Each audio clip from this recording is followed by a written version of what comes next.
Yes. Before we get into this hilariously failed gem, I got a spicy rumble video for you lads about a comedian named David Lucas who made a George Floyd joke in front of an audience with a bunch of You can guess how that one turned out. Link is down below. But anyway, ladies and gentlemen, let us engage in one of my favorite pastimes, taking the piss out of that dystopian hellscape called California.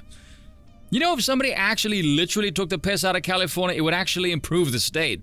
Immortals of Aveum, a game that I have never heard of, which makes this story that much funnier. A flop of a title that cost a jaw-dropping $125 million.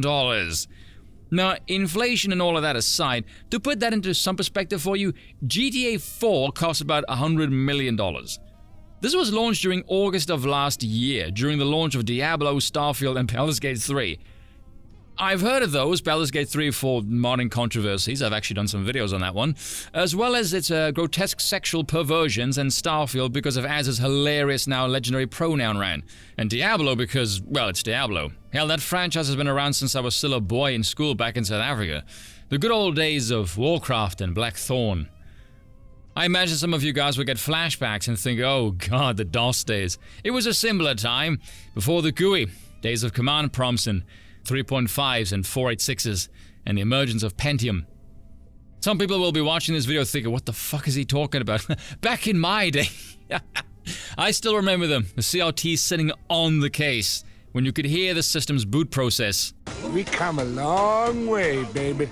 Where was I even going with this? Oh right, Aveum, a game that no one's ever heard of. Apparently this is trying to be the Call of Duty with magic, which as far as I'm concerned just sounds really, really gay. First off, look at the release date. Why? Why the hell would you release an unknown title during the summer of sequel galore alongside a new Bethesda RPG? I don't have any marketing experience, but common sense alone would tell me that's just insanely stupid. Which makes the budget all the more jarring. Apparently they kicked in about $40 million for marketing and distribution. Way to go, EA, you twats really know where to spend money wisely. Trying to make a single-player shooter in today's market was a truly awful idea. Or, and try and follow me on this one, you could simply make a good game and not an over-budget pile of wank, just a thought. Now, here's the thing, people. It should be blindingly obvious to everyone involved here that the so-called project would tank. You know what's mind-blowing though? $125 million. This was a debut studio's budget. Debut studio. Who the hell in that studio drugged or shagged whatever they get that kind of dosh to a freaking debut title is the thing I want to know. That is insane. The writing was on the wall very quickly, by the way. Let's look at those blindingly obvious details, shall we? California-based Ascendant Studios. And this thing. California middle-aged whammon of color instantly no. Say it with me, people. Political pawns are not profitable. I've said this before. I am well beyond the point of fucks to give. So when it comes to production, story development, I want to ask all of these people one very simple question. How many on your staff are not Muros or Masians? You know, male European and straight, or male Asian and straight. Because evidently, these are the only demographics that can actually produce anything of quality. Because anything that isn't that is clearly just an infection. Yes, I have pattern recognition, and I will use it to judge you.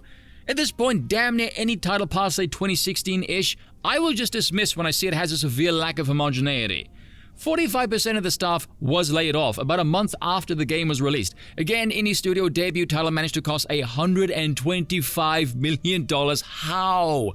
Where the fuck did all of that money go to?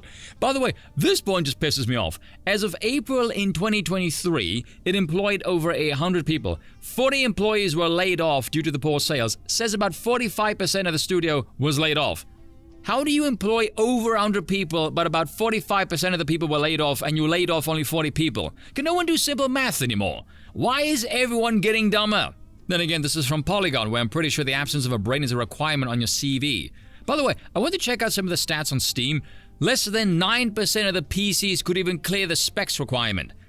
What the hell are you trying to make here, the crisis of the 2020s? Other than a pit to burn cash, because clearly you seem to have a hatred of money. The few reviews and posts that I could check out all said predictably the same thing. The story is a complete pile of bollocks and cringe, no surprise there, with excessively poor swearing of a child trying to be the edgy variety. And the male lead veers between boring and insufferable, again no surprise there. And adding to that, you can't skip the cutscenes.